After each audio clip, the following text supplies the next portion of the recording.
Subscribe कीजिए Ajju education YouTube channel को latest education videos देखने के लिए। सबसे पहले नोटिफिकेशन प्राप्त करने के लिए बेल आइकन को ज़रूर दबाएं। तो दोस्तों, वीडियो को स्टार्ट करने से पहले मैं आपको एक बात बता देता हूं। आपको करना है अनअकैडमी का लर्निंग ऐप डाउनलोड, जिसके ऊपर मिलते हैं आपको फ्री में बेस्ट कोर्सेस। तो वहाँ पर मैं भी पढ़ाता हूँ। तो आपको अनअकैडमी का लर्निंग ऐप डाउनलोड करना है। उसके बाद में आपको उसके अंदर लॉगिन करना है। लॉगिन करने के बाद में आपके सामने सर्च बॉक्स दिखाई देगा, उसमें आपको मेरा नाम लिखना है अजय पाल। फिर आपको मेरी प्रोफाइल नज़र आ जाएगी इस प्रकार से, ये मेरी फ़ोटो दे रखी है। फिर आपको वहाँ से फॉलो करना है। अगर आप मेरे कोर्सेस देखना चाहते हैं मैथमेटिक्स जनरल साइंस के, तो आप देख सकते हैं, क्योंकि रोज़ाना अपडेट करता हूँ मैं। आज का हमारा टेस्ट नंबर 2। तो दोस्तों, आज का हमारा पहला प्रश्न है, वह उपकरण जो रासायनिक ऊर्जा को विद्युत ऊर्जा में बदल सकता है क्या कहलाता है। तो यानी वह कौन सा उपकरण होता है जो रासायनिक ऊर्जा को विद्युत ऊर्जा में बदलता है। तो मोटर, जनरेटर या गतिमान कोयला मीटर होता है वो, या बैटरी। जल्दी से टाइप कर दीजिए जिस भी कैंडिडेट को आंसर पता है।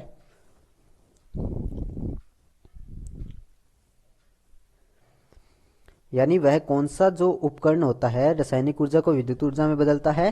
तो इसका आंसर बहुत सारे कैंडिडेट का जवाब सही आ रहा है।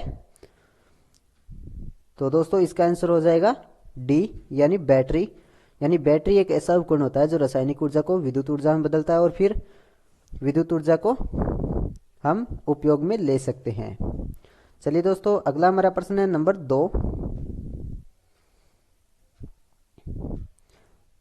कंप्यूटर में काम में आने वाली आईसी चिप किसकी बनी होती है।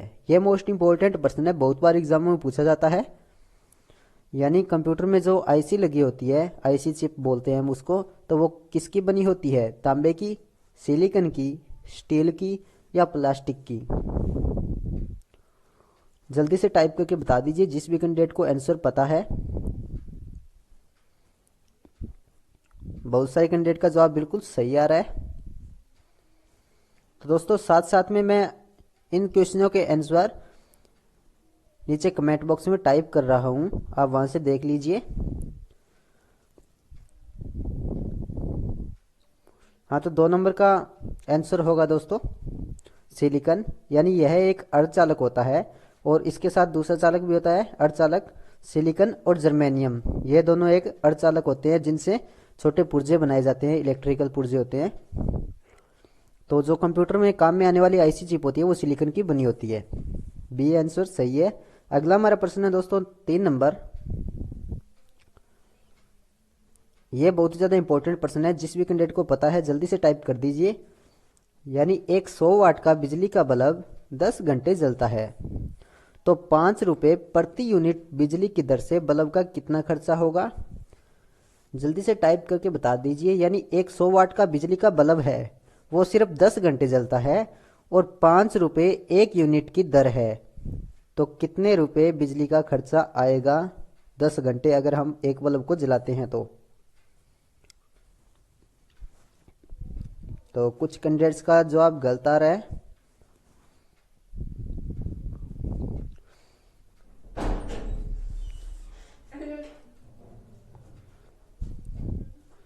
हाँ, तो दोस्तों जल्दी से टाइप करके बता दीजिए। चलिए मैं बताता हूँ। यानी 1 यूनिट में होता है 1000 वाट। यानी एक 100 वाट का बल्ब है, यानी 100 वाट का मतलब होता है, एक 100 वाट का बल्ब होता है वो 1 घंटे में 100 वाट बिजली खपत करता है और यह 10 घंटे चलता है। यानी 10 घंटे चलने पर 1000 वाट बिजली खपत करेगा, यानी 1 यूनिट बिजली खर्च कर देगा। और यहाँ पे लिखा हुआ है 1 यूनिट बिजली का खर्चा है 5 रुपए, तो इस बल्ब का खर्चा हो जाएगा 5 रुपए। यानी ए आंसर इसका बिल्कुल सही है। अगला हमारा प्रश्न है दोस्तों 4 नंबर। निम्न में से कौन सा विद्युत का सबसे अच्छा सुचालक है। यानी ये 4 ऑप्शन दे रखे हैं, जल्दी से कमेंट बॉक्स में टाइप कर दीजिए। यानी सबसे अच्छा सुचालक कौन सा होता है विद्युत का। एल्यूमिनियम, तांबा, चांदी या सोना।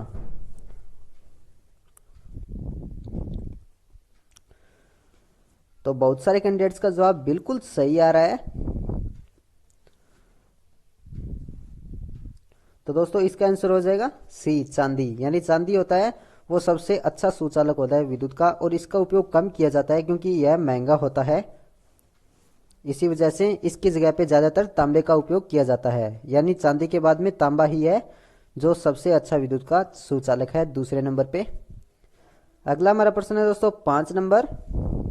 ये बहुत ही ज़्यादा इंपॉर्टेंट प्रश्न है, जिस भी कैंडिडेट को आंसर पता है जल्दी से टाइप करके बता दीजिए। यानी जलते हुए विद्युत बल्ब के जो तंतु का तापमान है, या एलिमेंट बोल सकते हैं इसको, तंतु क्यों, तो जलते हुए विद्युत के एलिमेंट का तापमान सामान्यतः कितना होता है? 100 डिग्री सेल्सियस से 500 डिग्री सेल्सियस के बीच में, या 1000 डिग्री सेल्सियस से 1500 डिग्री सेल्सियस के बीच में, या 2000 डिग्री सेल्सियस से 2500 डिग्री सेल्सियस के बीच में, या 3000 डिग्री सेल्सियस से 3500 डिग्री सेल्सियस के बीच में। तो जिस भी कैंडिडेट को आंसर पता है जल्दी से टाइप करके बता दीजिए। बहुत बार एग्जाम में पूछा गया है ये प्रश्न, यानी फेमस क्वेश्चन है एक प्रकार से ये इल्यूमिनेशन का। यानी जलते हुए विद्युत बल्ब के जो तंतु का तापमान है वो सामान्यतः कितना होता है। बहुत सारे कैंडिडेट का जवाब सही आ रहा है, लेकिन कुछ कैंडिडेट ऐसे हैं जिनका जवाब गलत आ रहा है। तो दोस्तों चलिए मैं बताता हूँ, 5 नंबर का आंसर हो जाएगा सी, यानी 2000 डिग्री सेल्सियस से 2500 डिग्री सेल्सियस के बीच में सामान्यतः तापमान होता है एक जलते हुए बल्ब का। अगला हमारा प्रश्न है दोस्तों 6 नंबर।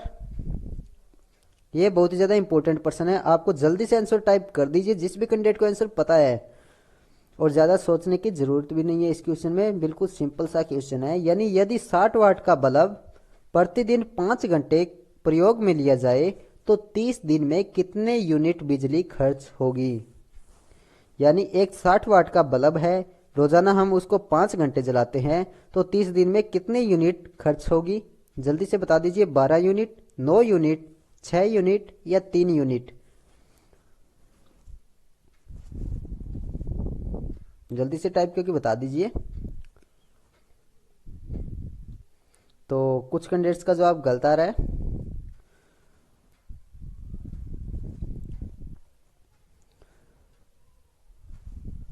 हाँ दोस्तों चलिए मैं बताता हूँ इस क्वेश्चन के बारे में। यानी एक 60 वाट का बल्ब है, प्रतिदिन 5 घंटे प्रयोग में लिया जाता है। तो मैंने आपको बताया था, यानी 60 वाट का बल्ब है, यानी 60 वाट 1 घंटे में बिजली खपत करता है, यानी रोजाना 5 घंटे चलता है। इसका मतलब रोजाना 300 वाट बिजली खपत करेगा। और अगर 10 दिन का आंकड़ा लगाएं तो 3000 वाट हो गया।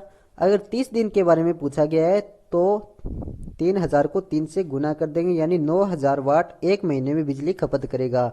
और 9000 वाट का 9 यूनिट होता है, यानी 1000 वाट बराबर होता है 1 यूनिट, और यहाँ पे 9000 वाट बराबर में हो जाएगा 9 यूनिट, यानी इसका ऑप्शन हो जाएगा बी। 6 नंबर का बी ऑप्शन बिल्कुल सही है। अगला हमारा प्रश्न है दोस्तों 7 नंबर। ये बहुत ही ज्यादा इंपॉर्टेंट प्रश्न है, जल्दी से टाइप कर दीजिए आंसर को। हैलोजन लैंप का तंतु किस मिश्र धातु से बना होता है? टंगस्टन व आयोडीन से, टंगस्टन व ब्रोमीन से, टंगस्टन व सोडियम से, या मोलिब्डेनम एवं सोडियम से। बिल्कुल सही जवाब आ रहा है बहुत सारे कैंडिडेट्स का। तो दोस्तों इसका आंसर जल्दी से टाइप कर दीजिए। हैलोजन लैंप का जो तंतु होता है, या एलिमेंट या फिलामेंट बोल सकते हैं, वो किस मिश्र धातु का बना होता है? मिश्र धातु का मतलब होता है उसमें जो धातुएं जुड़कर बनी होती है, यानी दो या दो से अधिक धातुओं का प्रयोग में लिया जाता है, उसको मिश्र धातु बोलते हैं। तो चलिए मैं बता देता हूँ, 7 नंबर का आंसर हो जाएगा दोस्तों ए, यानी टंगस्टन व आयोडीन। अगला हमारा प्रश्न है दोस्तों 8 नंबर।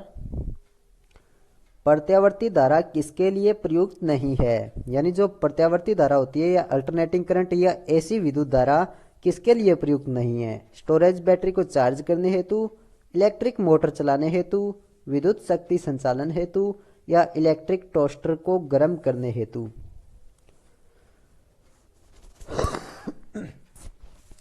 तो दोस्तों जल्दी से टाइप कर दीजिए आंसर को।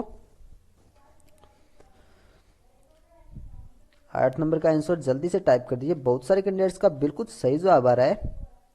हाँ तो दोस्तों बिल्कुल सही जवाब, इसका आंसर हो जाएगा ए, यानी स्टोरेज बैटरी को चार्ज करने हेतु। हमेशा अगर हमें स्टोरेज बैटरी को चार्ज करना होता है तो उसके लिए हमें डीसी की आवश्यकता होती है। और इलेक्ट्रिक मोटर के बारे में पूछा गया है, इसमें कोई डीसी मोटर या एसी मोटर के बारे में नहीं पूछा गया, यानी सीधा मोटर के बारे में पूछा गया है।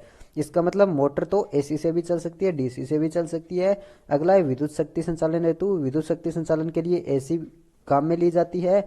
और अगला है इलेक्ट्रिक टोस्टर को गर्म करने हेतु, और टोस्टर भी प्रत्यावर्ती धारा से चलता है। तो इसका आंसर हो जाएगा ए, स्टोरेज बैटरी को चार्ज करने हेतु। अगला हमारा प्रश्न है दोस्तों 9 नंबर, विद्युत बल्ब में कौन सी गैस भरी जाती है? ये बिल्कुल ही सिंपल सा क्वेश्चन है। Basically lithium, organ, oxygen, carbon dioxide, यानी विद्युत बल्ब में कौन सी गैस भरी जाती है? हाँ, बिल्कुल सही जवाब आ रहा है 90% कैंडिडेट्स का, यानी इसका आंसर हो जाएगा ऑर्गन।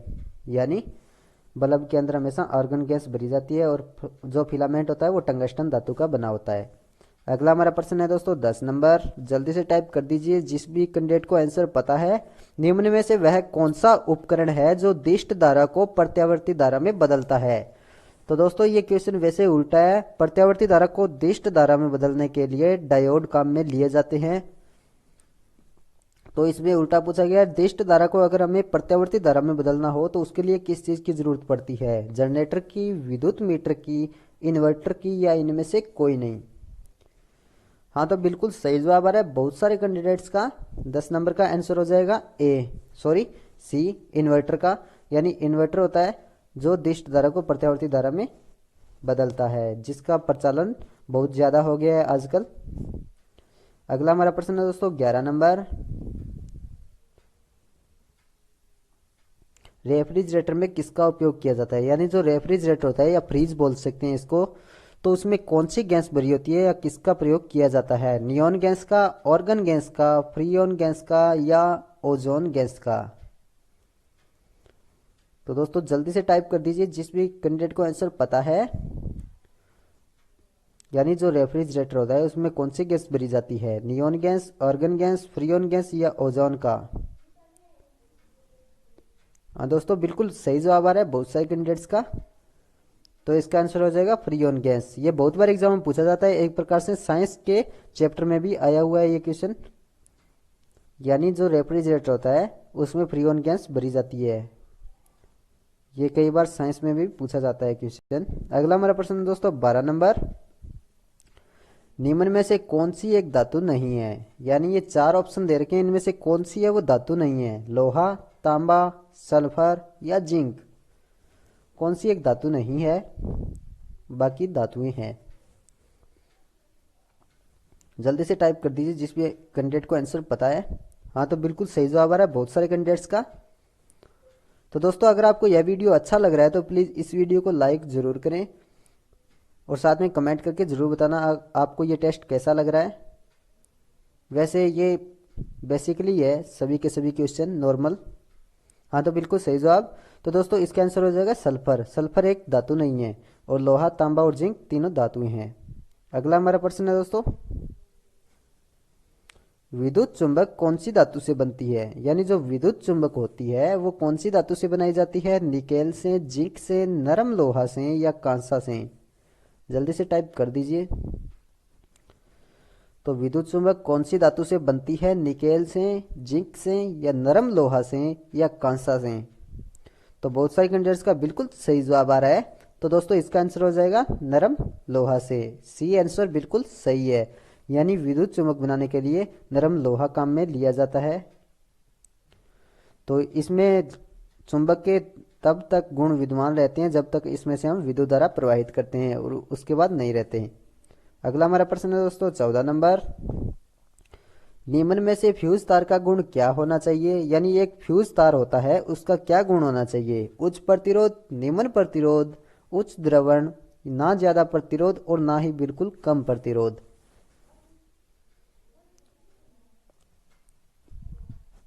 जल्दी से टाइप करके बता दीजिए दोस्तों 14 नंबर का आंसर। बिल्कुल सही जवाब आ रहा है बहुत सारे कैंडिडेट्स का। यानी 14 नंबर का आंसर हो जाएगा डी। यानी ना तो ज़्यादा प्रतिरोध होना चाहिए, बहुत ज़्यादा प्रतिरोध होगा तो उसमें से विद्युत धारा प्रवाहित नहीं होगी, और अगर बिल्कुल ही कम प्रतिरोध होगा तो फ्यूज नहीं उड़ेगा। जैसे मान लो अगर शॉर्ट हो जाएगा तो। यानी डी आंसर इसका सही है। अगला हमारा प्रश्न है दोस्तों 15 नंबर। हमारे घरों में प्रत्यावर्ती धारा की दिशा बदलती है 1 सेकंड में 200 बार, 1 सेकंड में 150 बार, या 1 सेकंड में 100 बारी, या 1 सेकंड में 50 बार। जल्दी से टाइप करके बता दीजिए।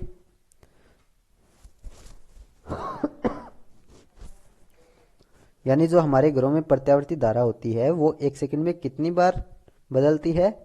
तो बहुत सारे कैंडिडेट्स का बिल्कुल सही जवाब आ रहा है। इसका आंसर हो जाएगा डी, यानी 1 सेकंड में 50 बार बदलती है, जिसे हम 50 हर्ट्ज बोलते हैं, यानी साइकिल प्रति सेकंड, 1 सेकंड में चक्रों की संख्या। अगला हमारा प्रश्न है दोस्तों 16 नंबर। विद्युत शक्ति की एसआई इकाई क्या है? वोल्ट, वाट, केवीए या किलो वोल्ट? तो बिल्कुल सही जवाब आ रहा है बहुत सारे कैंडिडेट्स का। विद्युत शक्ति की जो एसआई इकाई है वो होती है वाट, यानी बी ऑप्शन इसका सही है। अगला हमारा प्रश्न है दोस्तों 17 नंबर। ये बहुत ही ज्यादा इंपॉर्टेंट प्रश्न है, बहुत बार एग्जाम में पूछा भी जाता है। यानी अल्टरनेटर के रोटर का प्रकार कौन सा होता है? अल्टरनेटर में कौन सा रोटर काम में लिया जाता है? बेलनाकार रोटर, सैलिएंट पोल रोटर, या आर्मेचर, या ए और बी दोनों? जल्दी से टाइप करके बता दीजिए जिस भी कैंडिडेट को आंसर पता है। बहुत ही ज़्यादा इंपॉर्टेंट क्वेश्चन है आप सभी के लिए। यानी अल्टरनेटर के रोटर का जो प्रकार होता है वो कौन सा होता है? बेलनाकार rotor, salient pole rotor, armature युक्त, या ए और बी दोनों? तो बिल्कुल सही जवाब आ रहा है बहुत सारे कैंडिडेट्स का, यानी इसका आंसर हो जाएगा डी, ए और बी दोनों। यानी अल्टरनेटर में दो प्रकार के रोटर काम में लिए जाते हैं, एक होता है बेलनाकार रोटर, एक होता है सैलिएंट पोल रोटर, आर्मेचर नहीं होता। अगला हमारा प्रश्न है दोस्तों 18 नंबर। एम्पियर मीटर की माप सीमा बढ़ाने के लिए उसके समांतर क्रम में छोटे मान का एक प्रतिरोध जोड़ा जाता है, तो उसे क्या कहते हैं? यह बहुत ही ज़्यादा इंपॉर्टेंट प्रश्न है, बहुत बार एग्जाम में पूछा जाता है। जो कैंडिडेट आईटीआई कर रहे हैं उनके लिए भी महत्वपूर्ण है, और जो लोग एएलपी सीबीटी 2 की तैयारी कर रहे हैं उनके लिए भी बहुत ही ज़्यादा इंपॉर्टेंट प्रश्न है। बहुत बार एग्जाम में पूछा जाता है दोस्तों ये प्रश्न। यानी एम्पियर मीटर की माप सीमा बढ़ाने के लिए उसके समांतर क्रम में छोटे मान का जो एक अतिरिक्त प्रतिरोध जोड़ा जाता है, तो उसे क्या बोलते हैं? गुणक, शंट, सीरीज, या इनमें से कोई नहीं? तो बहुत सारे कैंडिडेट्स का जवाब सही आ रहा है। तो दोस्तों इसका आंसर हो जाएगा बी, यानी शंट बोला जाता है उसको। अगला हमारा प्रश्न है 19 नंबर। अंतर्राष्ट्रीय इकाई पद्धति के अनुसार जो रेडियो एक्टिविटी होती है उसकी इकाई या उसका मात्रक क्या है? जल्दी से बता दीजिए रेडियो एक्टिविटी का मात्रक क्या होता है? बेकेरेल, गाउस, वेबर, या क्यूरी? ये बहुत बार एग्जाम में पूछा जाता है। एक प्रकार से दोस्तों ये साइंस का भी क्वेश्चन है, बहुत बार पूछा जाता है ये क्वेश्चन।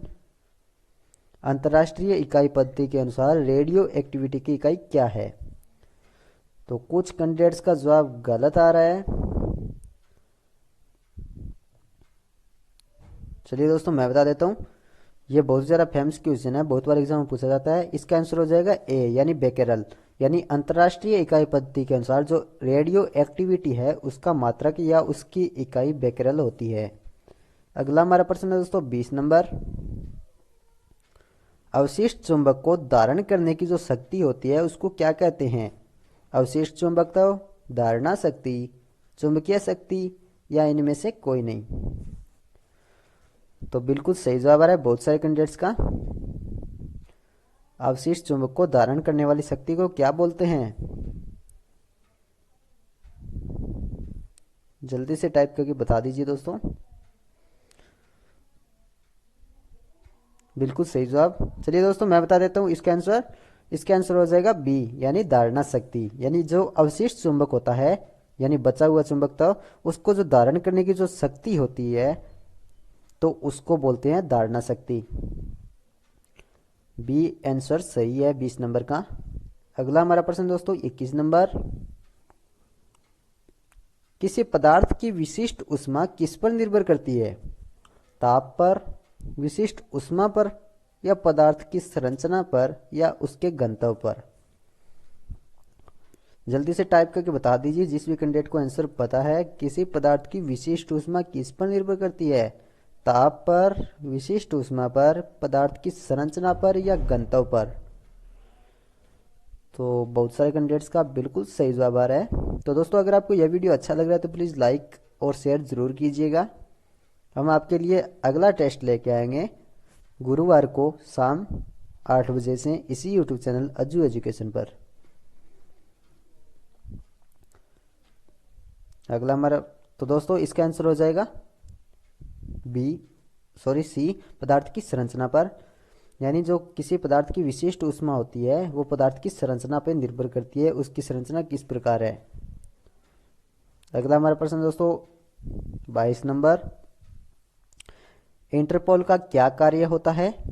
यानी जो मशीनों में इंटरपोल्स काम में लिए जाते हैं मोटरों में, तो उसका क्या कार्य होता है? कम्यूटेटर पर स्पार्किंग को कम करना, या मोटर की स्पीड बढ़ाना, या आर्मेचर में धारा को डीसी में बदलना, या काउंटर ईएमएफ होता है उसको कम करना। जल्दी से टाइप करके बता दीजिए 22 नंबर का आंसर। इंटरपोल्स का क्या कार्य होता है? तो बहुत सारे कैंडिडेट्स का बिल्कुल सही जवाब आ रहा है। तो दोस्तों इंटरपोल्स का कार्य होता है कम्यूटेटर पर स्पार्किंग को कम करना। यानी स्पार्किंग जब ज़्यादा होने लगती है तो उसके लिए इंटरपोल काम में लिए जाते हैं। अगला हमारा प्रश्न है दोस्तों 23 नंबर, जल द्वारा शीतलित ट्रांसफॉर्मर में तेल का दबाव जल के दबाव से होना चाहिए, अधिक, कम या बराबर, या इनमें से कोई नहीं। जल्दी से आंसर टाइप कर दीजिए जिस भी कैंडिडेट को इसके आंसर के बारे में पता है। तो यानी जल द्वारा जो शीतलित या जो जल द्वारा ठंडा होने वाला ट्रांसफॉर्मर होता है उसमें जो तेल का दबाव होता है वो जल के दबाव से कितना होना चाहिए? कम होना चाहिए, अधिक होना चाहिए, या बराबर होना चाहिए? बिल्कुल सही जवाब आ रहा है बहुत सारे कैंडिडेट्स का। तो दोस्तों इसका आंसर हो जाएगा ए, यानी अधिक होना चाहिए। अगला हमारा प्रश्न है 24 नंबर, ये बहुत ज़्यादा इंपॉर्टेंट प्रश्न है जो डीएमआरसी में पूछा गया था पिछली बार। 3 फेज इंडक्शन मोटर का जो स्टार्टिंग टॉर्क है वो कितना होता है? तो आपको जल्दी से टाइप करना है आंसर कमेंट बॉक्स में। 3 फेज इंडक्शन मोटर का जो स्टार्टिंग टॉर्क होता है वो कितना होता है? फुल लोड करंट के 5 से 7 गुना बराबर, या फुल लोड करंट के बराबर, या फुल लोड करंट के 2 गुना बराबर, या इनमें से कोई नहीं। तो कुछ कैंडिडेट्स का जवाब गलत आ रहा है, कुछ कैंडिडेट्स का जवाब सही आ रहा है। तो दोस्तों इसका आंसर हो जाएगा ए, यानी फुल लोड करंट के 5 से 7 गुना बराबर होता है 3 फेज इंडक्शन मोटर का स्टार्टिंग टॉर्क। अगला हमारा प्रश्न है दोस्तों लास्ट एंड फाइनल क्वेश्चन आज का, शंट वाइंडिंग बनाई जाती है। तो शंट वाइंडिंग किस प्रकार बनाई जाती है? पतले तार कम लपेट की, या पतले तार अधिक लपेट की, या मोटे तार कम लपेट की, या मोटे तार अधिक लपेट की? जल्दी से टाइप कर दीजिए शंट वाइंडिंग कैसे बनाई जाती है। बहुत ही ज़्यादा इंपॉर्टेंट क्वेश्चन है, अगर आपने आईटी कर रखी है तो आपको ज़रूर पता होगा। हाँ तो बिल्कुल सही जवाब आ रहा है बहुत सारे कैंडिडेट्स का, आपने अच्छी मेहनत की है। तो दोस्तों इसका आंसर हो जाएगा बी, यानी पतले तार अधिक लपेट की। यानी जो शंट वाइंडिंग होती है उसको पतले तार और अधिक लपेट की क्यों बनाया जाता है? क्योंकि उसका रेजिस्टेंस बढ़ाने के लिए। अगर हमें मोटा तार और कम लपेट होगा तो उसका रेजिस्टेंस बिल्कुल कम हो जाएगा। इसी प्रकार पतला तार होगा तो जितना पतला तार होगा यानी उसको कटाक्ष क्षेत्रफल बोलते हैं, जितना कटाक्ष क्षेत्रफल कम होगा उतना रेजिस्टेंस ज़्यादा होगा, और जितने लपेट अधिक होंगे उतना ही रेजिस्टेंस ज़्यादा होगा। तो दोस्तों इसका आंसर हो जाएगा बी। धन्यवाद।